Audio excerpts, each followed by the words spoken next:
사도행전 9장 32절에서 43절 말씀입니다. 사도행전 9장 32절에서 43절까지의 말씀입니다. 한 절 한 절 교독하도록 하겠습니다. 제가 먼저 봉독하겠습니다. 그때 베드로가 사방으로 두루다니다가 루다에 사는 성도들에게 내려갔더니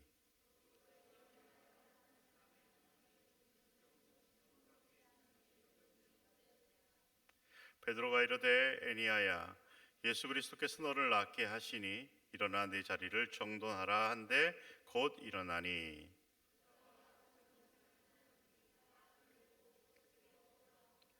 요바에 다비다라 하는 여 제자가 있으니 그 이름을 번역하면 도르가라.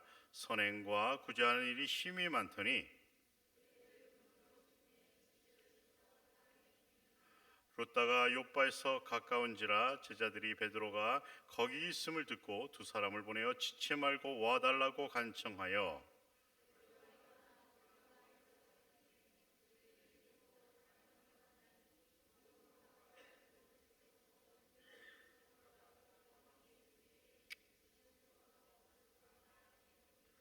베드로가 사람을 다 내보내고 무릎을 꿇고 기도하고 돌이켜 시체를 향하여 이르되 다비다야 일어나라 하니 그가 눈을 떠 베드로를 보고 일어나 앉은지라.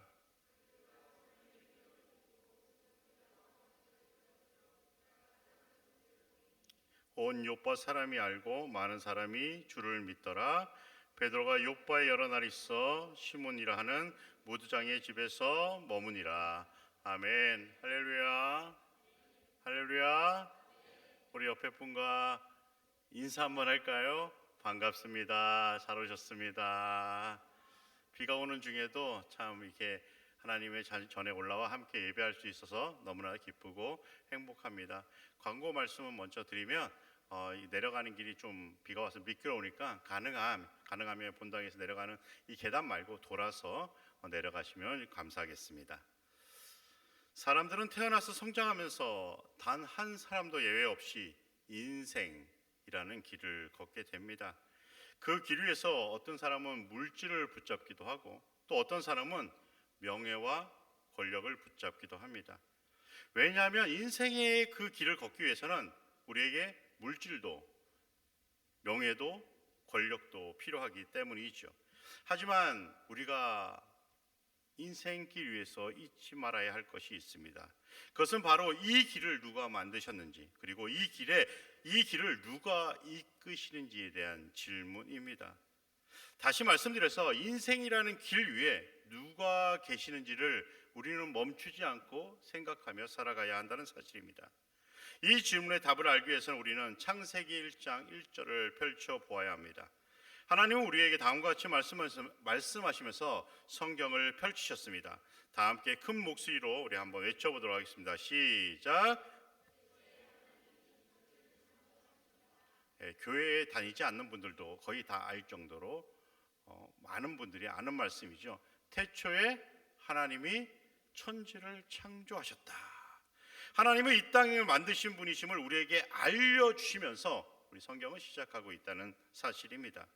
이 말씀 우리가 살아가는 인생의 길을 하나님이 만드셨고 또한 하나님께서 우리의 인생의 길을 이끄시는 분임을 우리에게 알려주는 말씀이기도 합니다. 하지만 하나님의 자녀들이라고 불리는 우리조차 이 중요한 사실을, 이 놀라운 사실을 잊고 살아갈 때가 적지 않다는 사실입니다. 그래서 그리스도인이라고 불리는 사람들조차 인생의 길을 걷기 위해서 하나님보다 물질을, 하나님보다 명예를, 하나님보다 권력을 더 붙잡기 위해 노력하며 살아간다는 사실입니다. 그렇다면 우리는 인생길 위해서 무엇을 붙잡으며 살아가야 할까요? 돈 모엔이라는 분이 쓰신 나의 가는 길이라는 찬양이 있습니다. 이 찬양의 가사를 잠시 들려드리도록 하겠습니다. 눈을 감고 조용히 묵상해 보시기 바랍니다. 나의 가는 길 주님 인도하시네. 그는 보이지 않아도 날 위해 일하시네.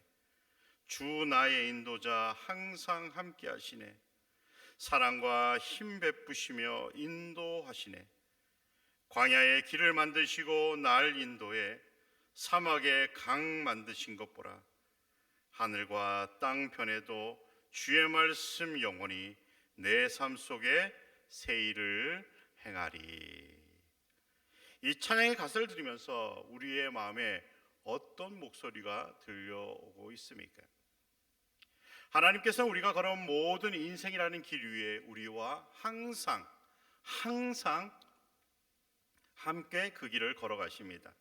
단지 우리가 행복하고 즐거운 길을 걸을 때만 하나님께서 함께 하시는 것이 아니죠. 우리가 아프고 우리가 힘들고 어려울 때도 하나님은 항상 우리와 함께 우리의 인생의 길을 같이 걸어가십니다.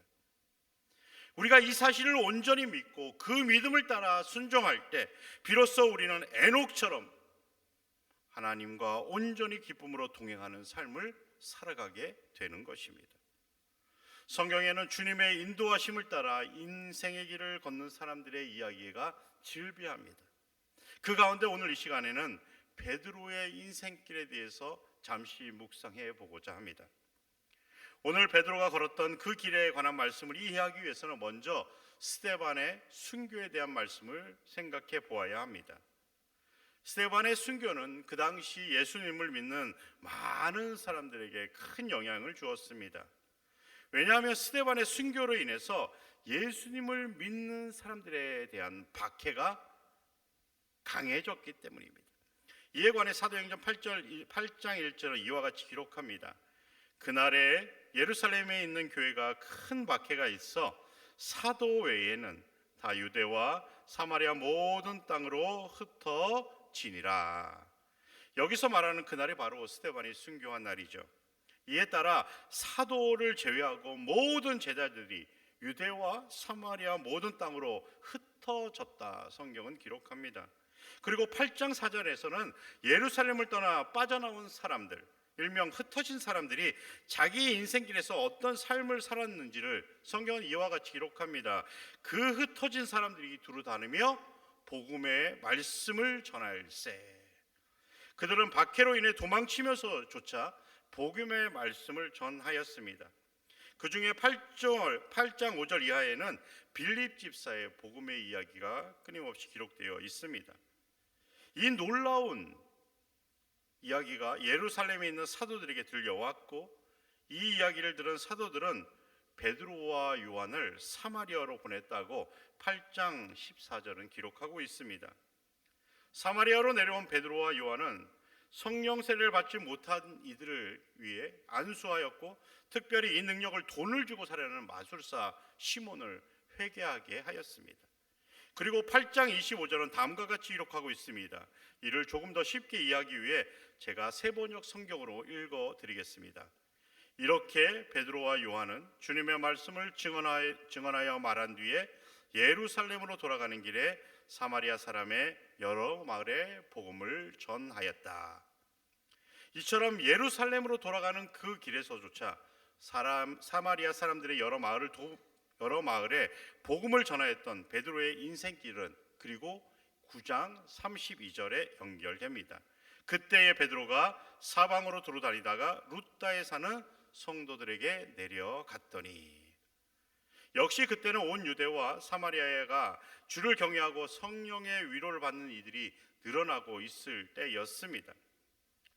아마도 베드로는 복음의 위력이 온 땅에 전해지자 사마리아에서 예루살렘으로 돌아오는 길에서 계속해서 복음을 전하였던 것입니다. 이를 사방으로 두루 다니다가라는 표현을 사용하였습니다. 그리고 루다에 사는 성도들에게 갔다가 8년 동안 중풍병으로 힘들어하던 애니야를 만났습니다. 여기서 중풍병으로 번역된 그리스어는 마비증을 의미한다고 합니다. 다시 말씀드려서 애니야는 8년 동안 몸을 전혀 움직이지 못하는 상태였던 애니야를 만났다는 사실입니다. 이런 애니야에게 베드로는 이와 같이 외치게 되죠. 애니야야, 예수 그리스도께서 너를 낫게 하시니 일어나 내 자리를 정돈하라. 이 이야기를 들은 애니야가 즉시로 일어났고 이러한 애니야를 본 룻다와 사론의 사람들이 주님께로 돌아왔다 이후에 성경은 기록하고 있습니다. 그리고 베드로는 루다에서 욥바로 이동하게 됩니다. 왜냐하면 욥바에서 선행과 구제하는 일에 매우 열심이었던 여제자인 다비다가 병들어 죽었기 때문입니다. 베드로는 시체가 있던 다락방에 있던 모든 이들을 내보내고 무릎을 꿇고 기도합니다. 그리고 시신적으로 몸을 돌려 다음과 같이 이야기하죠. 다비다야, 일어나라. 이 목소리를 듣고 다비다가 눈을 떠서 베드로를 보고 일어나서 앉았다. 오늘 성경은 기록합니다. 이 일이 욥바에 알려지자 많은 사람이 주를 믿게 되었다. 9장 42절은 기록하고 있습니다. 베드로는 루다에서 8년 동안 몸을 전혀 움직이지 못하던 애니야를 일어나 움직이게 하였고 욥바에서 죽었던 여제자 다비다를 살렸다. 오늘 말씀 우리에게 전해주고 있습니다. 오늘 말씀을 정리해 보면 베드로는 복음 사역을 위해서 예루살렘에서 출발하여 사마리아로, 그리고 사마리아에서 그 주변 마을로, 또한 루다와 욥바로 순회하며 복음을 전하였음을 발견하게 됩니다. 특별히 루다와 욥바에서는 마비증 환자 애니야를 고쳤고 죽은 다비다를 살려냈습니다. 이러한 말씀을 보면서 사람들은 베드로에게 집중하게 되죠. 하지만 이는 베드로가 행한 일이 아닙니다. 하나님께서 베드로를 통해 애니야를 고쳐주셨고 다비다를 살려주셨음을 우리는 기억해야 한다는 사실입니다. 우리는 복음 사역을 위해 베드로가 행한 모든 일이 하나님의 역사임을 깨달아야 한다는 사실입니다. 이를 앞선 찬양의 가사와 연결해서 생각해 보면 다음과 같이 말씀드릴 수 있을 것 같습니다. 베드로가 가는 길을 주님께서 인도하셨습니다. 하나님은 보이지 않아도 베드로를 위해 일을 하셨습니다. 하나님은 베드로의 인도자가 되셔서 항상 베드로와 함께 하셨습니다. 사랑과 힘을 아낌없이 베푸시면서 베드로를 인도하셨습니다. 사마리아와 주변 마을, 그리고 루다와 욥바의 길을 만드시고 베드로를 이끄셨습니다. 루다와 욥바에서 행하신 위대한 역사를 베드로는 보았습니다. 하늘과 땅이 변할지라도 주님의 말씀이 영원합니다. 베드로의 삶 속에서 하나님께서는 항상 새 일을 행하셨습니다. 하나님의 자녀인 우리는 그렇다면 우리의 인생길에서 하나님이 어디에 계시는지를 깊이 묵상하며 살아가야 하지 않을까요? 우리가 어떠한 상황에 있든지, 무엇을 하든지, 무엇을 먹든지 하나님은 우리와 항상 함께 하시면서 우리를 위해 일하시고 우리를 인도하여 주셨다는 사실입니다.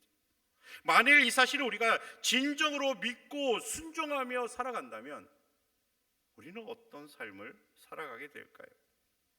베드로가 걸었던 그 믿음의 길을 우리 또한 걸어가게 되지 않겠습니까? 많은 그리스도인들이 한 목소리로 왕이신 나의 하나님, 왕이신 나의 하나님, 나의 주인이신 하나님이라 외칩니다. 그렇다면 우리는 왕이신 그 하나님을 온전히 바라보면서 하나님의 인도하심을 따라 그 길을 걸어가야 하는 것이 마땅하지 않습니까? 일명 부흥의 시대라고 불렸던 그 시대를 한번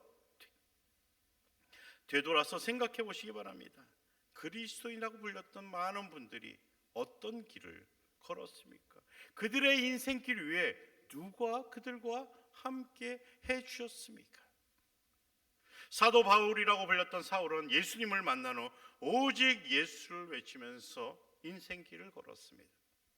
베드로를 포함한 모든 사도도 복음을 위해 자신의 생명을 아끼지 않았습니다. 그 당시 박해가 얼마나 심했는지 모두 잘 알고 계실 것입니다. 그런데도 그들은 복음을 위해 자신의 생명조차 아끼지 않았습니다. 그들의 인생길에는 그들의 이름이 아닌 오직 예수님의 이름만 남겨 있었습니다. 하지만 현 시대 많은 그리스도인의 인생길에 예수님의 이름은 어디론가 사라지고 우리의 이름만, 나의 이름만 남아있는 것은 아닙니까? 이러한 인생길을 살아가는 분들이 예수님의 인도하심과 예수님의 일하심에 관해 얼마나 깊은 묵상을 하며 살아갈까요?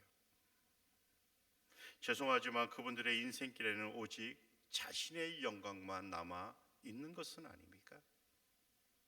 그래서 목회자라고 불리는 분들도 하지 말아야 할 일을 하면서 부끄러움이 없이 살아가는 것은 아닙니까?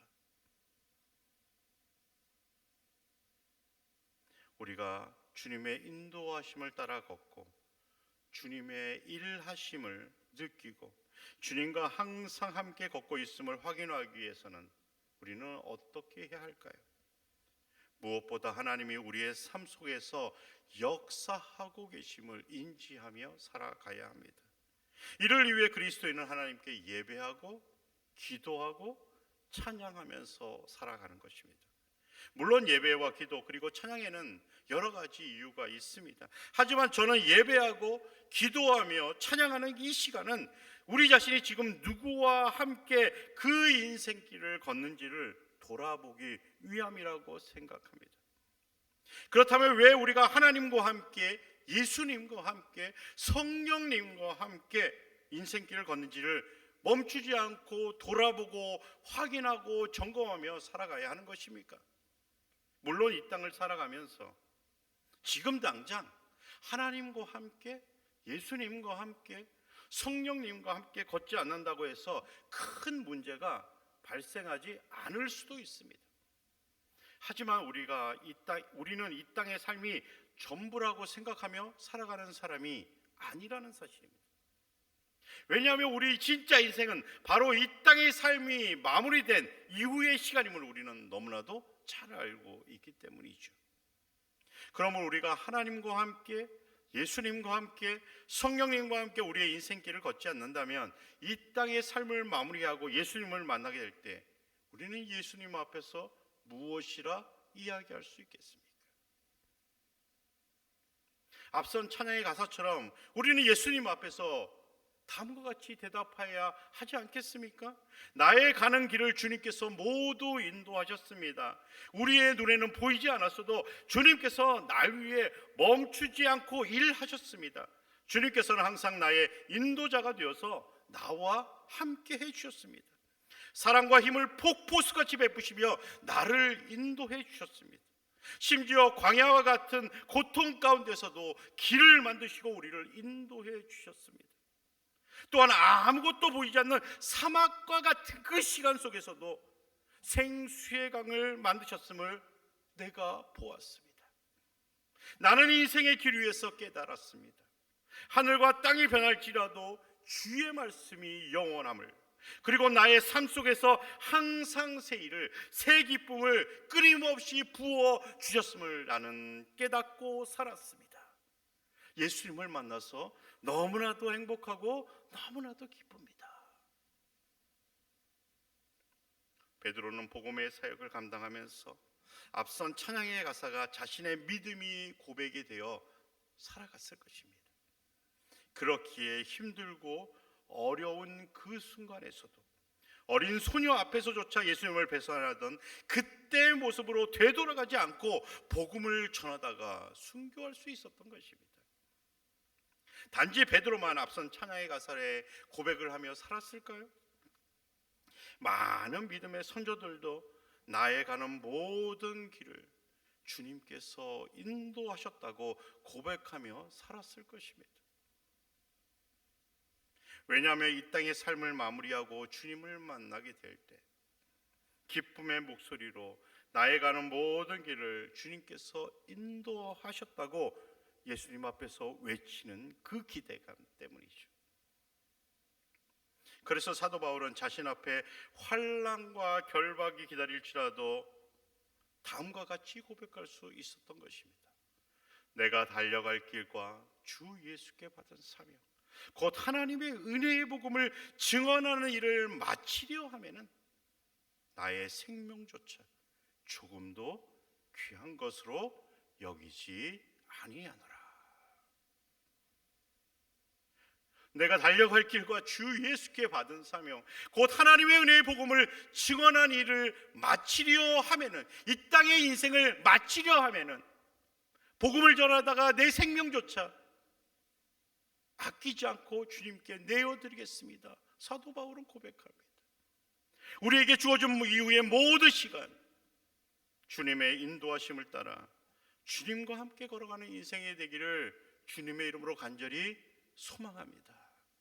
그래서 하나님 앞에서는 예배의 시간, 기도의 시간, 그리고 찬양의 시간에 나의 인생길 위에 지금 내가 누구와 함께 하고 있는지를 멈추지 않고 돌아보는 믿음의 자녀들이 되기를 소망합니다. 이찬수 목사님은 감사 365라는 작은 달력에 오늘 날짜에 이와 같은 글을 실었습니다. 상황을 뛰어넘고 환경을 뛰어넘어 감사와 찬양이 나오는 인생 부럽지 않은가? 상황을 뛰어넘고 환경을 뛰어넘어 감사와 찬양이 나오는 그 인생 부럽지 않은가? 상황과 환경을 뛰어넘어 감사와 찬양이 나오는 인생 말로만 들어도 너무나도 부럽습니다. 그렇다면 어떻게 해야 우리는 이 상황과 환경을 뛰어넘는 인생을 살아갈 수 있을까요? 저는 이에 대한 답이 많이 있지만 저는 무엇보다 나의 가는 길을 주님께서 인도하시고 계심을 믿는 인생이 아닐까 싶습니다. 나의 가는 길을 주님께서 인도하셨다는 그 믿음, 그 믿음이 우리를 상황을 뛰어넘게 하고 환경을 뛰어넘어 감사와 찬양이 나오는 이 부러운 인생을 살아가게 하는 것은 아닌가? 그렇게 우리 눈에 보이지 않아도 주님께서 나를 위해 일하심을 믿게 되는 것입니다. 존 피터슨이 쓴 예수 인도하셨나라는 찬양이 있습니다. 소제목은 내 인생 여정 끝내요 라는 찬양입니다. 이 찬양의 후렴이 이렇습니다. 매일 발걸음마다 예수 인도하셨나, 나의 무거운 죄짐을 모두 벗고 하는 말, 예수 인도하셨네. 우리의 모든 인생, 예수님이 인도하지 않은 인생이 없다는 사실이죠. 예수님께서는 우리의 인생을 인도하십니다. 예수님은 우리와 항상 함께 하십니다. 예수님의 인도하심을 온전히 믿고 따라가 살아가는 인생, 그 인생이야말로 상황과 환경을 뛰어넘어 감사와 찬양이 쏟아지는 인생이 아니겠습니까? 우리는 어떤 인생을 꿈꾸며 살아가고 있습니까? 다른 일보다 조금 많은 재물을 갖고 살아가는 인생을 꿈꾸고 있습니까? 다른 이들보다 조금 더 높은 자리에 머물고 싶은 인생을 꿈꾸며 살아가고 있습니까? 우리의 인생이 이 땅의 삶이 끝이라면 이런 인생 사는 것 매우 중요합니다. 무엇보다 중요합니다. 하지만 우리의 인생은 이 땅의 삶의 끝이 아님을 이 자리에 있는 우리는 모두 잘 알고 있지 않습니까? 우리는 하나님의 나라를 바라보며 살아가는 인생입니다. 그렇다면 이 땅의 삶이 하나님의 나라와 연결된 삶이 되어야 하지 않겠습니까? 그래서 우리는 다음과 같이 고백하면서 우리의 인생길을 걸어야 하는 것입니다. 우리는 절대 혼자 걷는 존재가 아닙니다. 심지어 우리가 폭풍 속에 걷고 있을 때에도 우리는 절대 혼자가 아닙니다. 우리가 가는 모든 길을 주님께서 인도하셨고 인도하시고 인도하실 것입니다. 주님은 항상 우리와 함께 우리의 인생길을 걷습니다. 사랑하는 성도 여러분, 주님은 항상 우리와 함께 하시며 우리와 함께 걷기를 원하십니다. 주님은 우리를 외면하지 않고 주님과 동행하며 인생의 길을 걷게 된다면 우리는 하박국 선지자처럼 고백하게 될 것입니다. 하박국 3장 17절에서 19절 말씀 우리 다 함께 한 목소리로 외쳐보도록 하겠습니다. 시작. 비록 무화과 나무가 무성하지 못하며 포도나무에 열매가 없으며 감람나무에 소출이 없으며 밭에 먹을 것이 없으며 우리의 양이 없으며 외양간에 소가 없을지라도 나는 여호와로 말미암아 즐거워하며 나는 구원의 하나님으로 말미암아 기뻐하리로다. 주 여호와는 나의 힘이시라. 나의 발을 사슴과 같게 하사 나를 나의 높은 곳으로 다니게 하시리로다. 아멘. 비록 무화과 나무가 무성하지 못하고 포도나무에 열매가 없고 감람나무에 소출이 없고 밭에 먹을 것이 없고 우리의 양도 없고 외양간에 소가 없을지라도 우리는 여호와 하나님으로 인해 즐거워하는 인생이 되어야 한다는 사실입니다. 왜냐하면 우리는 예수 그리스도로 인해 구원받은 존재이기 때문입니다. 우리의 삶이 이 땅에 머무는 것이 아니라 이 땅을 넘어서 하나님의 나라로 연결되어 있다는 이 사실입니다. 그래서 사도 바울도 베드로도 자신의 목숨을 걸고 복음을 전하며 살았던 것입니다. 위에 많은 믿음의 선조들이 그 길을, 이해할 수 없는 길, 너무나도 황당해 보이는 그 길을 걸었던 것입니다. 사랑과 은혜가 충만하신 하나님께서 이 자리에 계신 모든 하나님의 자녀들에게 말씀하십니다. 너희 가는 모든 길을 내가 인도하겠다. 내가 너와 항상 함께 해주겠다. 우리는 이 말씀을 믿고 순종하며 살아가기를 주님의 이름으로 간절히 축원드립니다.